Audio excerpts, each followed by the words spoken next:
Welcome. My name is Larry Helsham Jr. I serve as Government Affairs Manager at the Greater Pittsburgh Chamber of Commerce. As many of you know, the Greater Pittsburgh Chamber of Commerce hosts a monthly First Friday speaker series to discuss pressing policy matters at the local, state, and federal levels. The senseless murders of George Floyd, Ahmaud Arbery, Breonna Taylor, and Antoine Rose Jr., and too many other Black Americans has brought hurt and frustration across the country and right here in this region. And we know that these moments are not new. They are a long-standing result of years of inequity endured by people of color. So that's why we're here today, to discuss the role of conversation and legislative action in addressing racism in our region. If we are ever to reach the beloved community that Dr. Martin Luther King Jr. spoke of, we must do the work of examining ourselves, our organizations, and our communities. We know that this conversation will not be all-encompassing, but it is intended to be a step towards action. We'd like to thank our sponsors, Peoples, Giant Eagle, and Natural Giant Eagle, Highmark, UPMC Health Plan, and our 300 regional investors for their support. And we specifically thank Peoples sponsoring our First Friday continually. So after our panel discussion, we will open it up to a Q&A. So please feel free to submit your questions through the chat function here or through the Q&A function. And please address them to the panelists that you'd like to ask the question to. If it's general, that's fine. I want to start out this conversation in an honest way. I lived in North Carolina for a little bit, and the North Carolina state motto was Esse quam videre, and it's Latin, and it means to be rather than to seem. I hope that this motto can serve as a basis for our conversation today and our actions tomorrow. It's to be rather than to seem. So with that, I'd like to welcome our panelists. Panelists, please turn your cameras on, and I think we can start our discussion. So, we got everybody here. So with that, I wanted to ask our panelists, how are you doing? In each of your organizations or bodies that you work in, they're trying to do the work of addressing racism and inequities. So what are your organizations doing to do that? And we can start with Katie. Thanks. Good morning, everyone. Larry, thank you so much for inviting me to be here today. I am, very honored to be part of this panel and to be part of this group of people to talk about these issues today. And I like that you started us off with that motto because I think that is important, is what we're doing and the actions that we're taking. So being a part of a large education institution, one of the things that we continually talk about regarding equity and justice is that this is an ongoing, ongoing work. Some of the articles that have come out recently talk about, things that businesses should be doing. And one of the biggest things is consistency. And I think that's what we see in higher education as well. The recent killings are horrific. And I hate that my friends and my colleagues have to see and hear about these issues day after day on TV and news and blogs. The reality for us, particularly people who come from a place of privilege, is that we need to be doing this work all the time, regardless of what happens on the news every day. We need to make sure that we're consistent in addressing racism and white privilege in our institutions. And one way to do that is to have a plan in place for your institution, part of your strategic work that you're continuing to do day after day, month after month, to make your institution address racism, address inequity, whether that's through hiring or retention or equitable policies, making sure that your policies reflect an anti-racist stance. These are all things that need to happen on an ongoing basis, not just, unfortunately, when these things happen in our newsfeed. Thanks, Katie. And I should know, I want to introduce our panelists as well. Katie serves as the interim Vice Chancellor for Diversity and Inclusion at the University of Pittsburgh. Sorry, I forgot to do that. I got so fired up, I forgot to introduce myself. I apologize. No, I mean, I think we should be fired up. This is an important discussion that we're having today. So I'll just introduce you before I call on you. We have State Representative Austin Davis, who serves as State Representative for the 35th Legislative District, and he serves as Deputy Democratic Whip and is a member of the House Appropriations Committee. Representative Davis is also part of a coalition of public officials calling for police reform. So with that, I ask you, how are you doing, Representative Davis, and what are you, because I know you're doing a lot. Yeah, well, thank you, Larry, and thank you, Matt, and the Greater Pittsburgh Chamber for having us today. It's certainly been a very trying time for me and my colleagues, particularly in the Legislative Black Caucus in Harrisburg. We started our police reform push 2 years ago, quite frankly, when Antoine Rose Jr. was killed in East Pittsburgh. We have been calling for a number of changes, such as outlawing the use of the chokehold, creating a database for police officers who commit infractions, so that when they move from department to department, the hiring department has a clear picture of what their previous record was. Calling for the licensing of police officers. We really put out 2 years ago, and now we added to it a package that I think is reasonable, that really would hold police officers accountable for their actions. We certainly recognize there are a lot of police officers who do a good job, but a bad officer makes it that much harder for a good officer to do their job. We've been pretty bullish in our stance on moving these pieces of legislation. Just yesterday, Representative Wheatley, Representative Lee, and Representative Gainey and I called on the House Republican leadership to move these bills out of committee that have literally been languishing for the last 2 years. There have been really nice comments from the speaker, and I delivered a message to the speaker yesterday and said, he can deliver justice by moving these bills through the legislature and enacting them into law. And I think it's past time that we took action on these things. So we're busy. We are trying to respond to the moment, trying to lead our constituents, and trying to create long-lasting solutions to ensure that something like this never happens again. Right. I think the key there is the long-lasting solution. And thank you so much for the work that you're doing with that, and your candid calls for action. I'd like to talk to Dr. Angela Reynolds, who serves as the CEO of the YWCA of Greater Pittsburgh. And as CEO of the YWCA, Dr. Reynolds works to eliminate racism and empower women. That is in their mission. That's what she does every day. And she's been a steady community and academic leader. So I wanted to ask Dr. Reynolds, how are you doing? And what is your organization doing right now? So first, I want to start with the how are you doing? So that's a loaded question, right? And so when we think about this from an organizational perspective, how are you doing is actually something that we've been asking each other. So I know you want to speak to the work, but for me, having a healthy team and a team that is well is extremely important. So I have to understand that there are team members who are on my staff who have lived experience, and some of them have lived experiences that are in their very recent memory.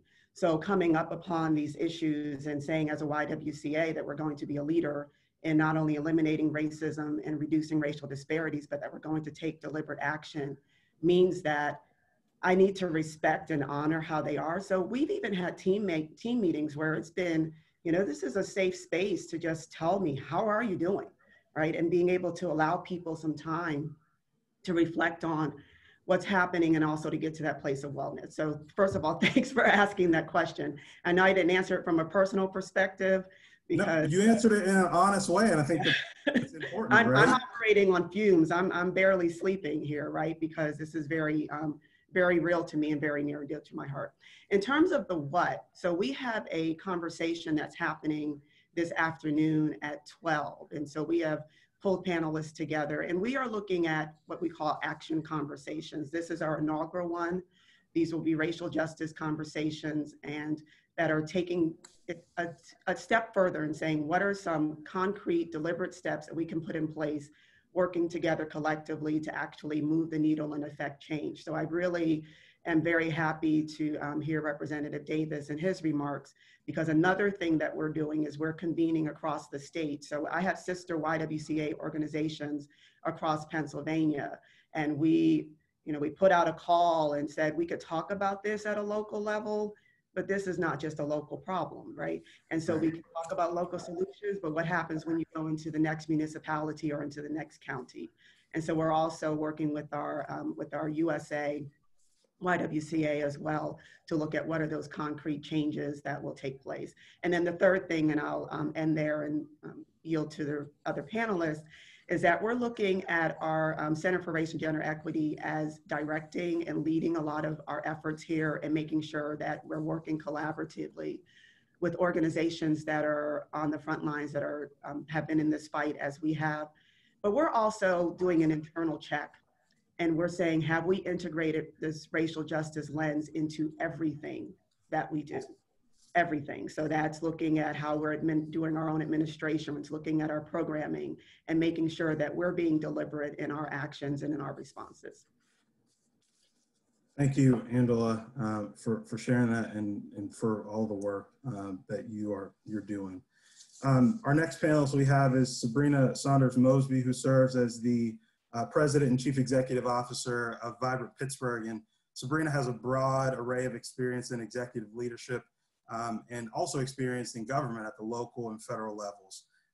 Sabrina, how are you? I know that Vibrant Pittsburgh just released their Vibrant Index, so I'm really looking forward to hearing a little bit about that and where we can sort of move and improve. Absolutely. Thank you, Larry. Thank you for this forum, for this platform to speak today. I am exhausted is how I am, and I want to be as transparent in that as possible. Why I'm exhausted, I don't think is the question. I'm pretty sure that that's quite obvious from being a Black woman leading in this region to being a pregnant Black woman who is currently pregnant with a son. I'm exhausted, and I'm also a bit fearful based on where we are. The work that we do at Vibrant Pittsburgh is creating somewhat of a silver lining for me. It's what connects me to optimism at this time. And so, as many of you know, for the last decade or so, Vibrant's been at the forefront of moving diversity, equity, and inclusion into the strategies of our region's businesses. And, you know, as we look at the trying times that we're experiencing and consider how our business community can step up and lead during this time, we're looking at ways to not just engage, but to hold our business community accountable and to support their efforts to really create change. We've seen a number of statements that have been issued by our local companies. Many of our members have done so. Currently, our team has been working to support our business leaders and our members during this time of national and local unrest because we've been contacted by them to discuss their response efforts, to facilitate dialogue about the current workplace climate. And of course, we've been educating ourselves on tactics and common missteps and resources that are rapidly being developed by industry experts. And so if our members, if the business community has specific requests or needs for support during this time, Vibrant Pittsburgh is certainly here to provide that support, those resources, and help with direction. But I've asked leaders of our local companies throughout the region to take a heavier hand in this. It's an opportunity to communicate to your peers. It's an opportunity to step up and take a stand in this moment and create really impactful action as we all work together to figure this out. And we're in a space where we're working to figure it out, but it must be done together. Our region's at stake, our country's at stake. Sabrina, I couldn't agree more. There are a number of leaders in this work, and there are leaders at the organizational psychology level that are talking a lot about this, and they have been talking a lot about this. A person that I've been looking to for some guidance is Dr. Laura Morgan Roberts, who is a UVA Darden professor. Her and her colleague, Ella Washington, recently put together a big idea, Harvard Business Review big idea on advancing Black leaders, but they're also talking a little bit about, or I'm not gonna say a little bit, they're talking a lot because it's important, but they're talking a lot about what businesses can do to take meaningful action. They just wrote an article and it's titled, and we can make sure that this gets to everybody, but it's US businesses must take meaningful action against racism. And so my question is I have two questions. One is for Katie, one's for you.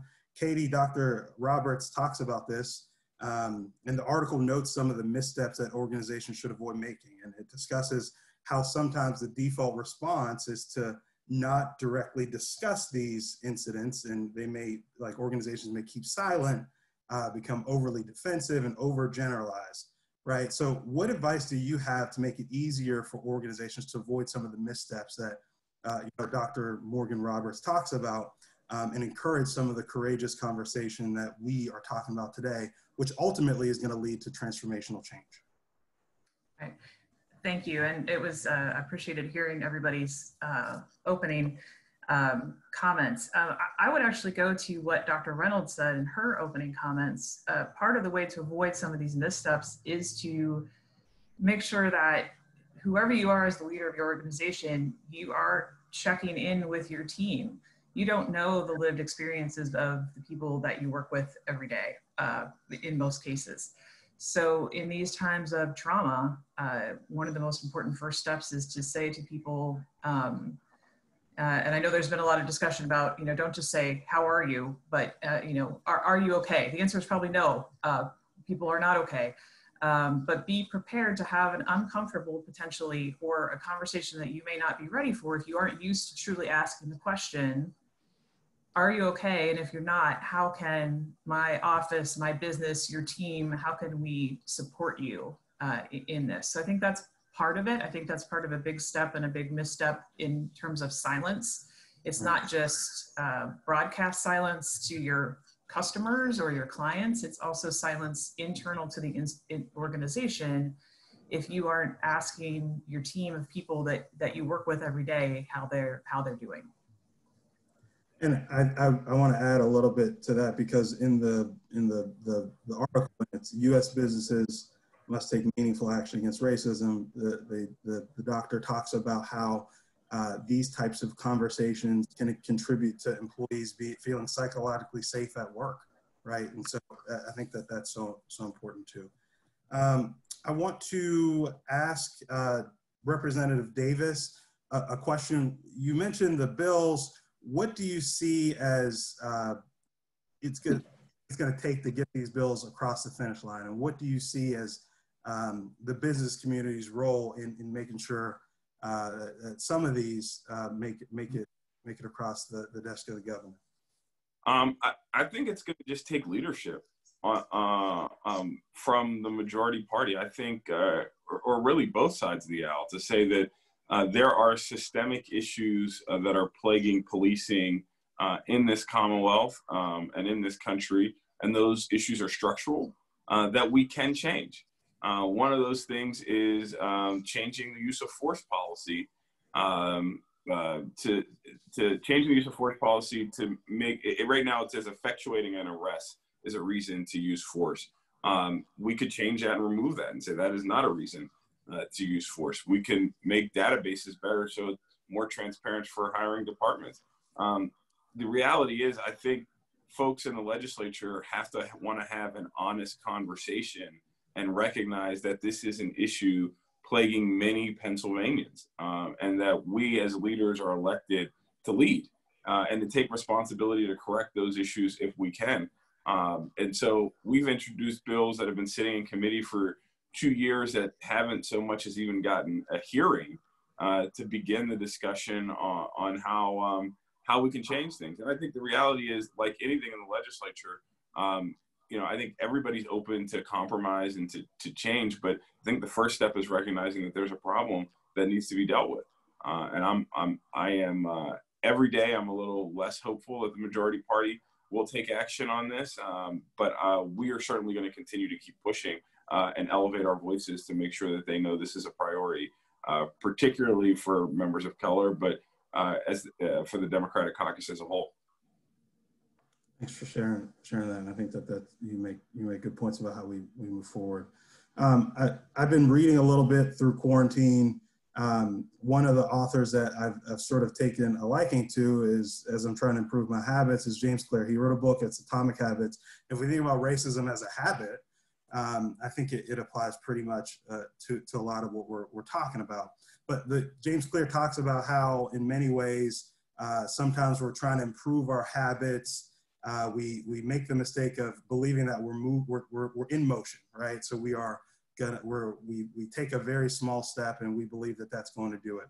But he also makes sure that we know that there's a difference in taking action and being in motion. So I wanted to ask Dr. Reynolds, why do you think we end up in these situations where we are sort of feeling as if we're in motion when we haven't really done anything? The issues are sort of present themselves and we put them back on the shelf until something happens again. And Dr. Reynolds, I want to ask you, but I want to open it up to all of our panelists about their thoughts on why this happens. And I want to remind everybody that we have opportunity for you to ask questions. Please feel free to put those questions in the Q&A dialogue box. So and I really like that question in terms of framing it as motion versus action, and even getting to this place of why is it that we are constantly in motion and sometimes don't get to that place of action. So you mentioned our mission as a YWCA. It's eliminating racism and empowering women. So if I wake up every morning saying I'm going to eliminate racism, I'm going to constantly be in motion, right? What needs to happen is actually taking that to some very concrete next steps. And that's what we're doing as a team, is saying, okay, what does it mean to eliminate racism? What are the concrete, deliberate steps that we take towards eliminating racism? What does racial justice look like? What is our role in this? And coming together as a community and across sectors is extremely important. So if we as the YWCA only focus on one sector, then that has not taken into account that someone's life is not unisectoral, right? And so when we come to this, it's being able to say, well, what are those efforts that need to happen in a collaborative way? Where are those efforts where we need to fight and push? What are the legislative types of changes that need to be made? We have an advocacy arm that comes through our Center for Race and Gender Equity. What are those concrete things that we can do related to advocacy? But then when we think about institutions, and we think about not only academic institutions, but also corporations, what are the systemic changes that need to take place, and what do they look like? What we have been finding over the past couple of weeks is really like a lot of people asking the question of, what can I do? Right? There are people that want to step up and they want to help, but really just don't know what is it that I can do. So being able to lay out that action plan of these are the things that can happen. So I'm listening to Representative Davis and the question that you asked him, and I'm coming back to this place of we have a statewide network of YWCAs. What can we concretely do to help get those strategies and that legislation out of committee, get it to a place where it's being voted on and it is enacted? Right. What are call your legislators, and particularly focus on the members on the Judiciary Committee. You said the members on the Judiciary Committee? Yeah, the House Judiciary Committee. Thank you. There it is. Is anyone else interested in weighing in? I think that what Dr. Reynolds said is important, and I think at the end of the day, I remember at one point I interned in the Obama White House, and David Seamus, who was an advisor to President Obama, he had mentioned that former governor of Massachusetts, Deval Patrick, every morning woke up and he said, and him and his wife had a sort of motto, it's remember who you are and what you represent. And I think that if you start your day off thinking about that, it's not just you're focusing on one area as it relates to addressing racism, right? You're focusing on everything that happens throughout your day. And I think that that's a lot of what Vibrant is doing, right? Because at the end of the day, it's not just one area. It is a large swath of areas levers that we can pull and push to sort of move the dialogue and action forward. So we can go to some questions from the audience right now. I think we have a couple of people who are really interested in hearing about the legislative front and where we go from there. But our first question comes from Brandon, and his question is that there's likely to be another federal fiscal stimulus package with a lot of funding for state and local governments. Should our state put stipulations on how municipalities can spend their public safety dollars, i.e. Demand policing changes for full funding? And what are our panelists' thoughts on that? So I'll start as so I serve on the House Appropriations Committee that we just drove out, I think over almost $2 billion in CARES funding. And so the federal government puts a lot of stipulations on us as a state government on what we can allocate those programs for. I think it's a wonderful idea. I think we would just have to see what Congress and the administration attaches to those federal dollars, if there's enough flexibility for us to make those types of requirements. I think that makes sense. We have another question. It's from Dennis, and it's to you, Representative Davis. What are the principal barriers to passage of these reforms? I know you mentioned some of it, but if you could expand on that, and then, curious what the arguments against the bills are. So the principal argument well, I won't say the argument, the principal group that has really stifled discussion is the Fraternal Order of Police at the statewide level, and in some instances, the state police union. They just have been resistant. We had the Attorney General was kind enough to pull together a meeting of legislators, FOP officials to have a discussion about possible police reforms after the Antoine Rose incident. And they really weren't interested in any types of reforms. And I'll give you an example. One reform is, requiring police officers to take a drug test after they discharge their firearm to make sure that they weren't under the influence of anything. They were clear-headed when they made that decision. And the FOP pushed back on that pretty forcefully. They have been the principal organization standing in the way, and a lot of legislators on the Republican side are unwilling to move any pieces of legislation that's not supported by the Fraternal Order of Police. Wow, interesting. Thank you for sharing that. One participant is curious about the presentation that Dr. Reynolds is putting on. Can you talk a little bit more about that and where people should go to get a little bit more information about it? Yes, and I also put the information in the chat box. So people can go to our website, ywcapgh.org. We are hosting it as a Zoom webinar, so it will be at 12 p.m. today. So you will have to go into our website to access the link. But in terms of the conversation, as I mentioned earlier, we are looking at a cross-sectoral response, and therefore actions needing to be able to take place across various entities and organizations. So I think it's important for those who are coming to the 12 p.m. conversation to know that we are looking at direct actions that will be coming out of this. So we have a representative, we have Denise Welch who's going to be on the panel. We also have Sarah Oliver Carter from Duquesne Light Company and others. So we are moving forward and moving collaboratively to affect change. And we're looking for those who attend the discussion to actually put forth what are those additional conversations that they would like to have. So we're in the planning for conversations around education and how do we address some of the racial inequities that we've been seeing in proficiency. We're also looking at panels that are going to relate to health. And so Sabrina, I already have a note to contact you once we get off of this call. And when we think about health disparities, particularly for Black women, that there are very concrete changes that can be made there. And I've shared with others that I had an experience with the birth of my last daughter where my pain was ignored. And so how do we make sure that doesn't happen to another person? So we're looking at health. So we're looking at a lot of different topics. So there'll be one a month. These will be happening. We're figuring out what the dates will be, but this inaugural conversation is just the start of the action plan and action steps.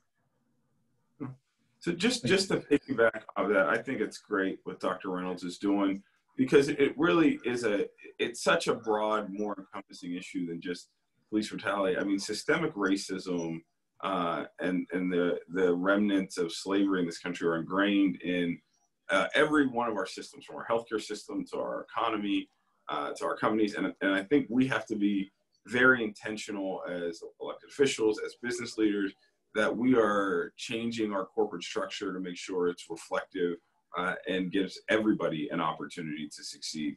And that's in hiring practices, that's promotion practices, that's how your employees are your employees being successful at work. It's really all encompassing. I'm glad to see that you're doing that work, Dr. Reynolds.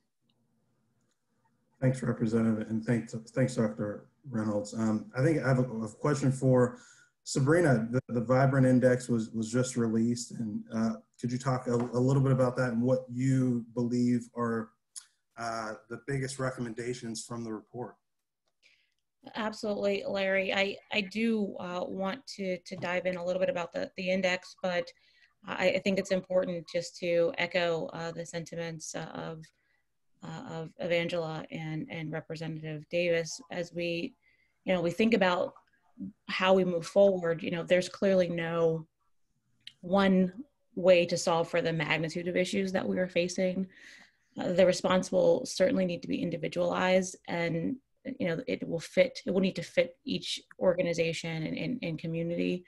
And so as we did provide recommendations in a framework that was related to the index, I just want to be very clear about that, right? There's not a magic Band-Aid that's going to fix all of these things. We've got a lot of work to do, especially as we consider how deep racism and racial inequality, the systemic racial inequality is running through all of the systems, including throughout corporate America.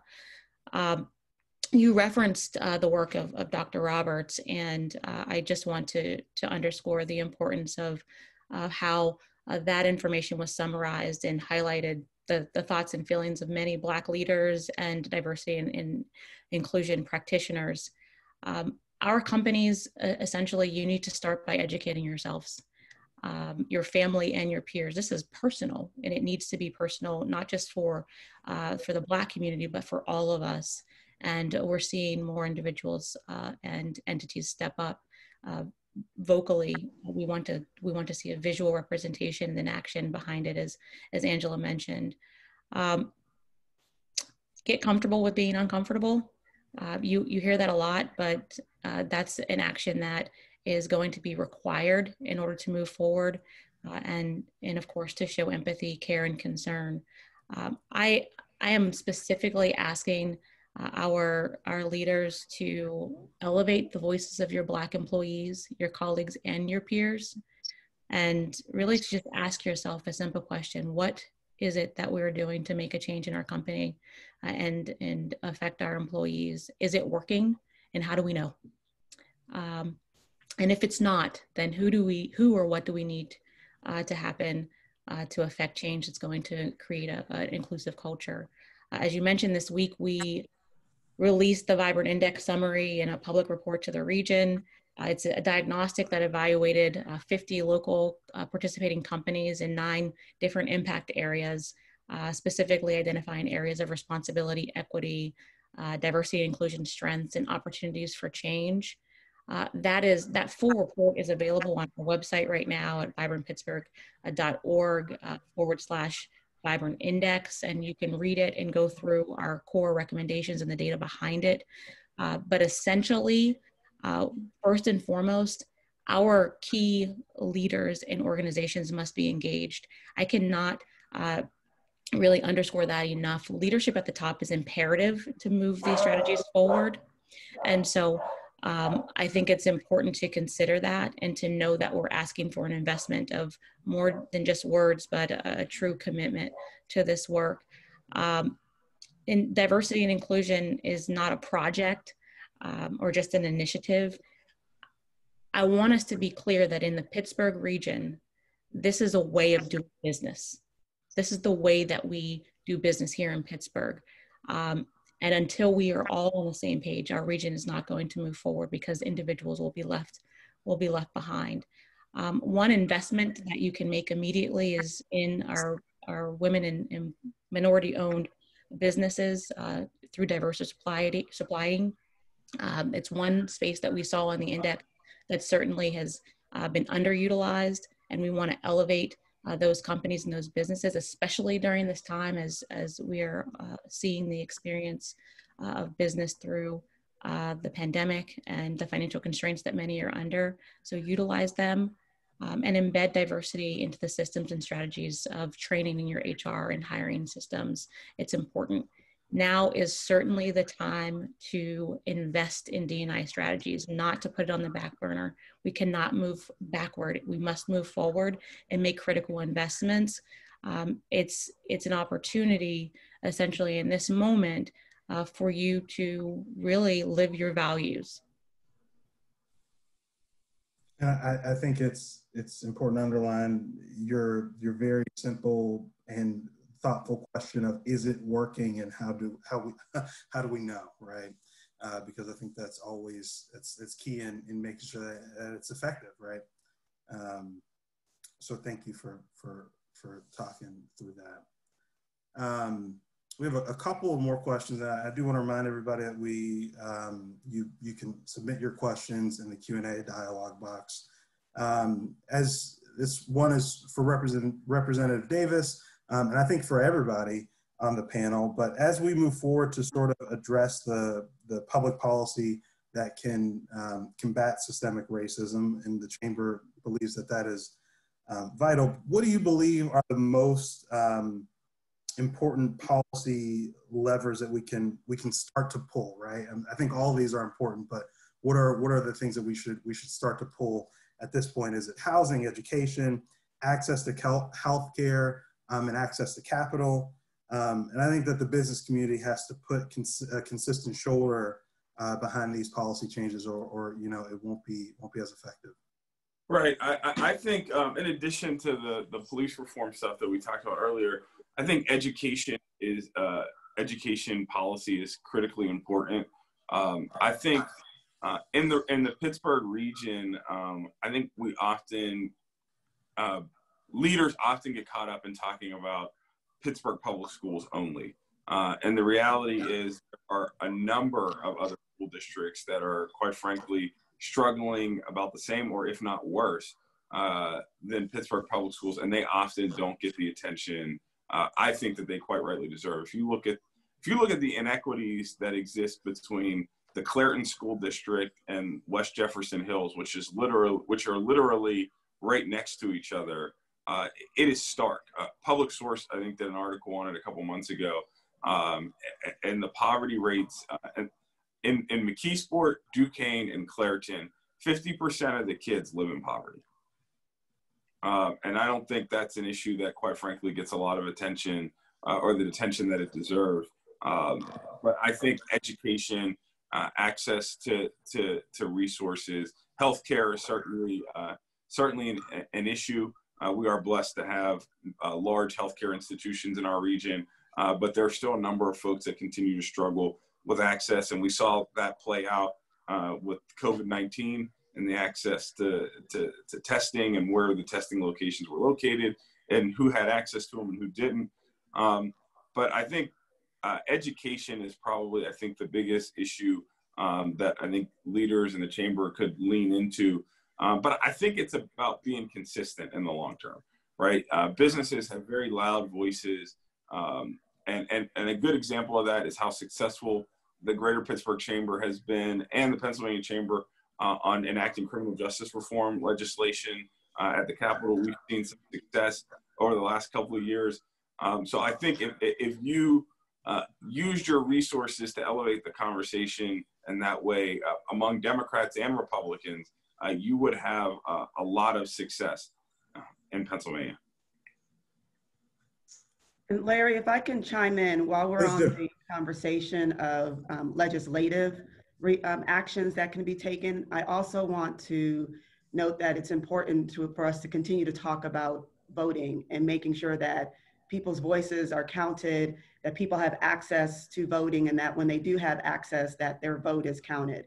Being able to help people even understand information and what the process is. I mean, when we think back to this, the primary most recently, that there were many people who were still confused. You know, should I mail in? Should I show up? When do I have to mail in? What is the deadline? And so I'm still wondering what's going to happen in November and what that process is like. So we just want to make sure that voting continues to be a priority for us and that we don't forget about that very important step. Absolutely. I agree. I agree. And congratulations to you, Representative Davis, on your primary. So thank you. That's very important. We have another question. It's from Susan, and I think it's a really good question. I'm interested in hearing Katie and Sabrina's thoughts on this. So often D&I is outsourced to a chief diversity and inclusion officer or a diverse employee, often without power, and that passes as engagement at the top. So what are your tips for engaging leadership, and how do we get leaders involved? And anybody can answer first. Sure, I'd love to get started. As I've been shouting from the rooftops that our CEOs need to be engaged and need to take a leadership role in this. One, because I want to make sure it's clear that they have a role in this, and sometimes that's confusing. You know, when I started in Pittsburgh, I sat down with a number of CEOs, all male, all white. And it was imperative to include that their role in this work is vitally important. One, again, to elevate the voices of their diverse leaders, to ensure that those voices exist. If we want a diverse culture and region, it needs to be built that way. And we have systemic structures in place that were not built or intended to create space of not just leadership, but of power for those voices. And that's where our CEOs can come in. So that's one thing, recognizing not only the power that you have and the platform that you have as a leader, and a non-Black leader, a non-person of color leader of a company in this region, which is more typical, right?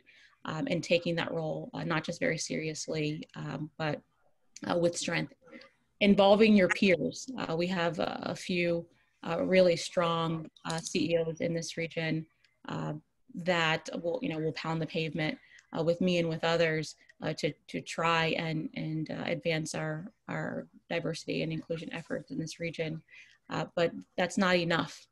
So engage your peers, lean on them, explain the process, share how you've made the strides that you have. Really, we need you to be bound together in partnership in this work for a regional approach to making change. It's vitally important. What is going to change and support and elevate one company will certainly and hopefully influence another. And so across industry, across sector, this is a regional a challenge. And so I think it definitely does start at the top. Not just with elevating the voices, but then also providing adequate funding and support, calling people to the carpet, not waiting until it's time for you to leave your post to begin to speak out broadly and strongly, but use the time that you have in leadership now to make change. And just because you're leading at the top and you're sharing what you want the culture to be, you actually have to live it and model it. And so it's a big ask, but know that the burdens that many of our D&I practitioners and our Black employees are carrying right now, it's much heavier. Right. I mean, I think about, I'm sorry, go ahead, Katie. Sorry, I just wanted to jump in on something there too. Please do. Mrs. Saunders-Mosby had said, and particularly what you said earlier too, about when you create these D&I positions and these D&I roles, I think another, just to echo what you had said, you know, as CEOs and heads of whether it's nonprofits or education institutions or corporations set up these roles and positions, that it's also important that their institutional culture is such that it's not just the idea that, okay, we have this CDO now, we have this chief diversity officer now, they're going to take care of everything. You know, it's all on them. They're going to figure this all out. But it's also important to build that culture within your organization around, you know, this is part of what we do. This isn't just this extra thing over here. This is part of what we do, is, you know, to your earlier point, and making sure that as you're creating that role or creating that office or that division or whatever it looks like in your institution, that you're saying, and this is all work that we will all do, and you need to get to know the people doing this work. And, you know, our agency, our organization needs to embrace this office and work with them and not expect them, again, particularly if that person is a minoritized person, someone who is, you know, not coming in with perhaps the privilege that someone else may have, that you're just sticking all that work on that individual or that office to do. Yeah. And Katie is so right. I would say one very clear way to do this is to make sure that if you do have in-house D&I or IND leadership, that they report to the CEO. They have a direct line to the CEO. Even if you're outsourcing the work, that those conversations include the CEO or the president of the company. If you have diversity councils, that the president sits on the council and is a part of the conversations that are being held, and also the strategies being developed to move forward. Right. And I think one thing I was going to say is the CFO's job is to sort of watch the budget. And if you were an employee, or if you're a CFO, you would think it was crazy that people didn't believe that it wasn't their job to watch the budget, right? So diversity and inclusion and all the initiatives that CDIO, right, is going to work on, it should be everybody's job, right? The budget's everybody's job, and just like diversity, inclusion, and addressing these issues is everybody's job too. And I think that that's so important to parallel, right? Like your financial officer and your diversity officer have jobs that apply to every single person in your organization. We have another question, and it states, as a white woman, I'm very confused about the right thing to do. We all want what is right and not to offend. And this person has received very conflicted and inconsistent reactions to their words and actions from Black friends and colleagues because it's a multi-layered issue. So the question is, how can we support our Black neighbors in this time? How do we move forward, and where are the landmines? So I just want to jump in here because I've had this conversation, and it's a more personal one than anything, right? Not just talking about workplace, but we're talking about just general community, our neighbors. And I can only speak for me, right? This isn't a one size fits all. It's never going to be in that instance a one size fits all situation. And so asking how you can support, not putting the burden on the individual that you know is hurting, and you can imagine, or if you clearly have empathy, you have concern for that person. You can imagine how difficult it might be even to engage in conversation about what's happening right now. Many individuals, have taken a lot of time to respond or even to communicate about where they are. What has worked well for me is when peers, when family members, when colleagues have acknowledged what's happening first and foremost, and made space for the way that I want to show up, that I need to show up, and that has been, I think, the clearest way to begin to carve out a path without expectation, without probing and questioning. I have to be honest, sometimes even asking just today, how are you, can be traumatizing, because today might not be the day to ask me that question. Because, who knows what happened the night before, or what triggered you know, the emotions that might come through in a response right now. And so, yes, we have to be careful, but we also just need to, one, use, you know, our hearts and minds at this moment. This is more personal than anything. So, and I'm going to ask everyone to try and consider intention, and which is completely different than what, you know, I would usually share. Impact is so important. You know, your intention may be one thing, but how it impacts a person or a situation or a circumstance is what makes the difference. That's usually, you know, where I typically go in this instance. But right now, I think it's important for us to consider intention, consider the people that we know, what we hope for them to be, and try and find optimism in that. And so when we are approached, or when you consider approaching someone to engage in this conversation or to help or to step in to be an ally or an advocate, that your intentions are good, that you're thinking heart and mind first, and depending on your level of privilege, that you're putting them first.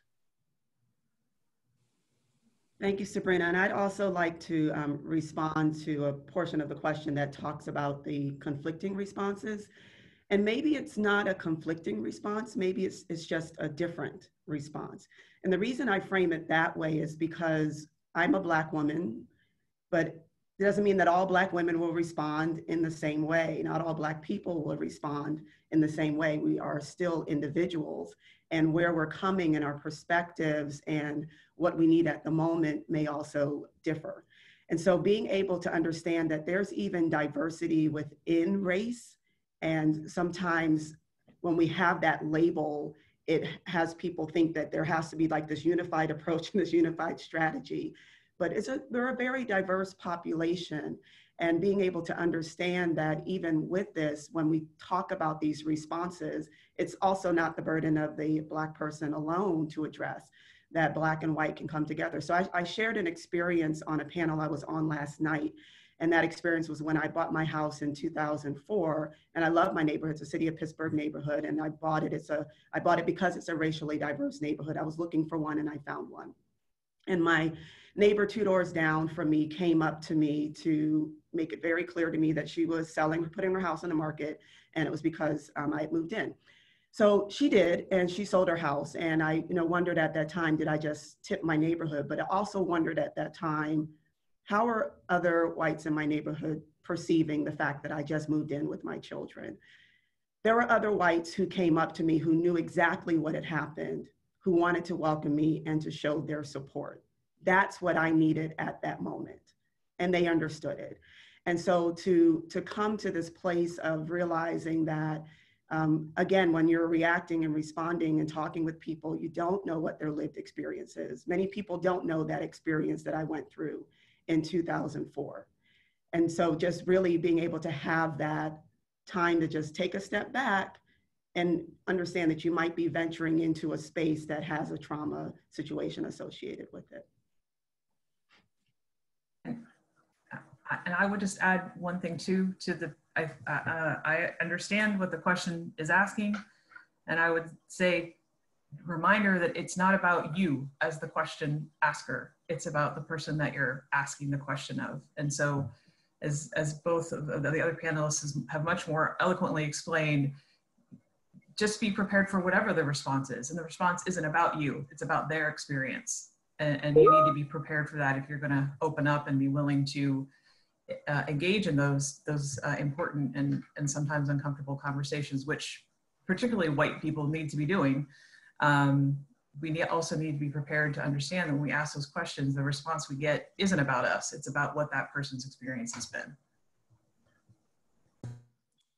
Thank you, Dr. Reynolds, Sabrina, and Katie for that response. I think I agree with everything you said. We have some questions that are sort of surrounding folks who are not in a position of power, right? Your colleague. His question comes from James. As an employee not in a position of power, how can he start to make change and promote diversity within a company?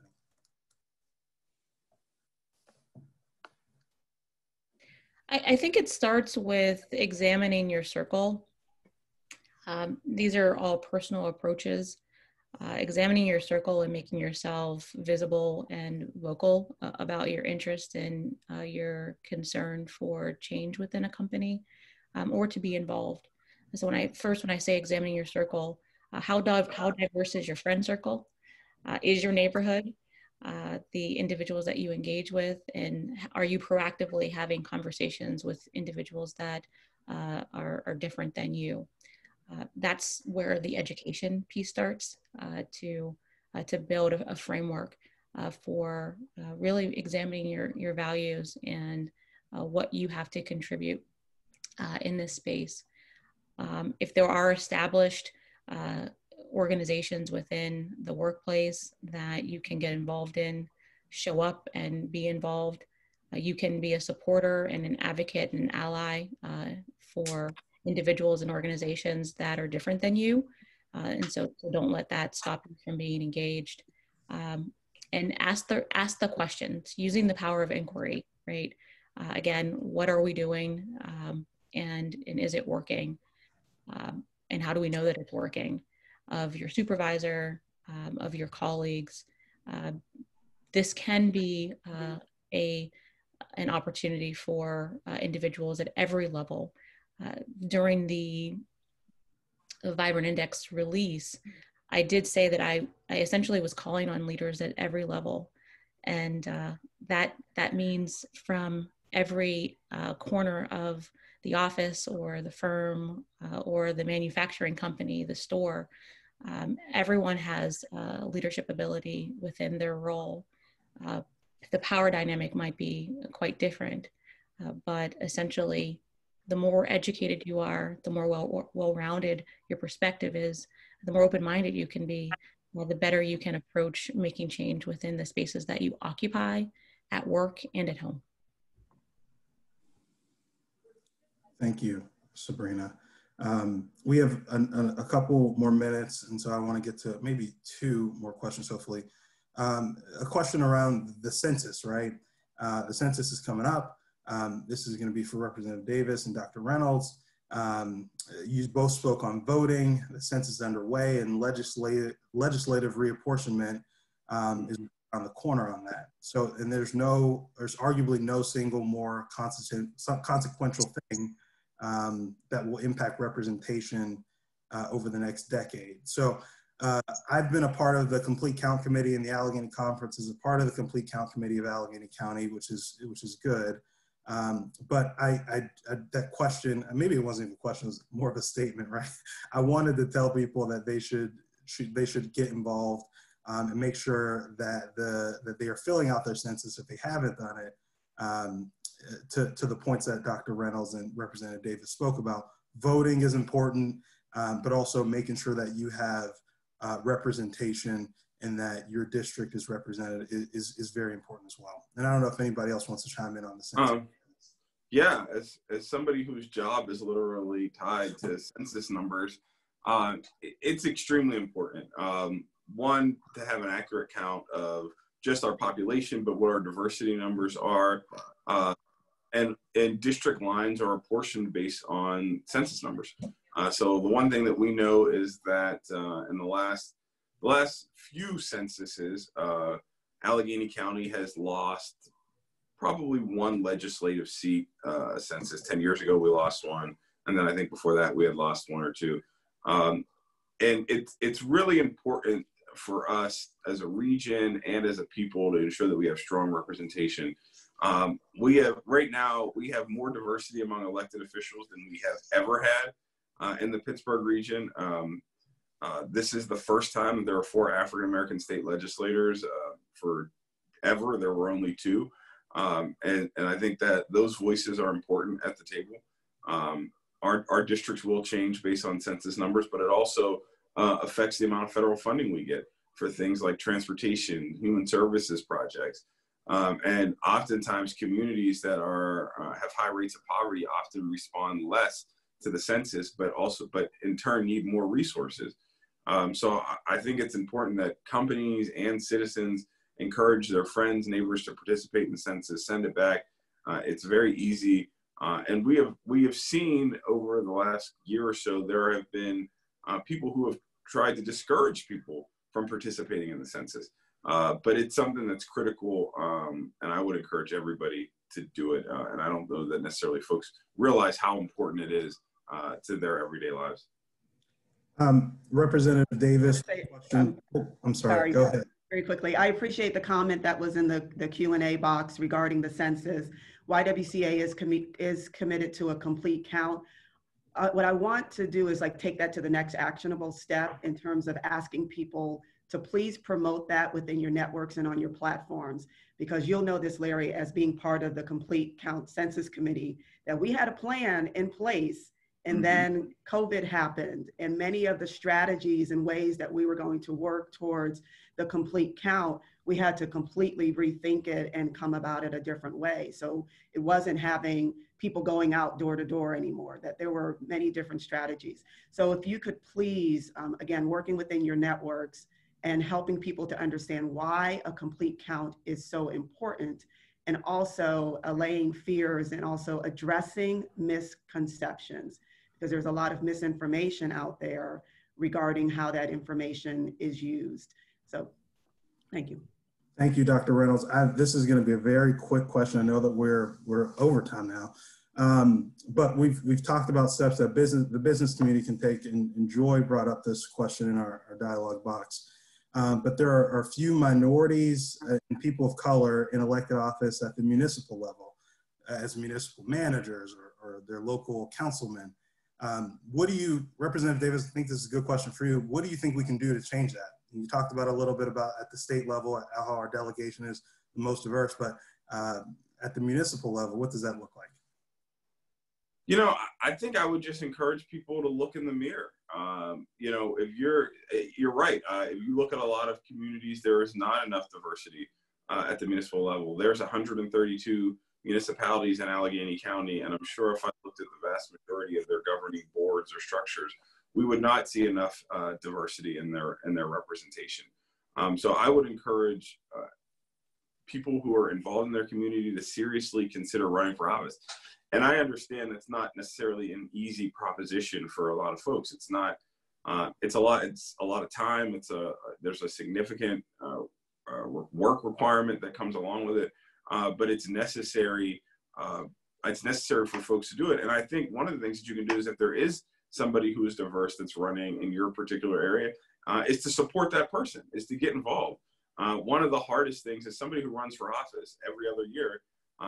It is very difficult to garner supporters. I mean, there are people that support you, that will vote for you, but it's a different level of support for somebody who will say, I'm going to come knock on doors, I'm going to go knock on doors in my neighborhood to let my neighbors know why I support you and why I think they should too. Or I'm going to host an event at my house for you. Even if it's not to raise money, it's just to introduce you to my neighbors and my friends. Those little things go a long way in helping people run for office. And I don't think a lot of folks necessarily realize this, but like when you run for like the state legislature, there's like normally like 5 people who are like normally your go-to people that really help generate a whole campaign. It's normal. There's normally not 40 or 50 people who are, you know, really pushing every day. It's normally a small group of people, and it's normally your the candidate's closest friends and family that are really pushing it. So I would encourage people, if you don't feel that running for office is for you, to support somebody in your community who you think would be good at it, and encourage them to do it, because oftentimes people aren't encouraged to run, and they really need that. A lot of people don't just naturally wake up and say, you know, I was born to run for office, or I'm going to run, or I'm going to get out here and make a difference. They oftentimes need to be encouraged, and I think we should encourage people to do that. Thank you so much, Representative Davis. I think that sort of leaves us off on an important note about continuing to be involved and engaged, and making sure that representation happens and good representation happens. So I want to thank all of our panelists for their participation in today's First Friday. Thank you, Representative Davis, Katie, thank you, Angela, Sabrina. You all are doing important work, and you have been doing important work. So thank you for sharing it with us today. I will just let you know there are a number of resources out there. I would encourage you to go to the YWCA PGH website to look at that. Go to Vibrant Pittsburgh's website. And I'm also going to post or send another Harvard Business Review series. It's a big idea series towards a racially just workplace. I think that's a good start for folks to have some reading over the weekend. So thank you so much for being with us today.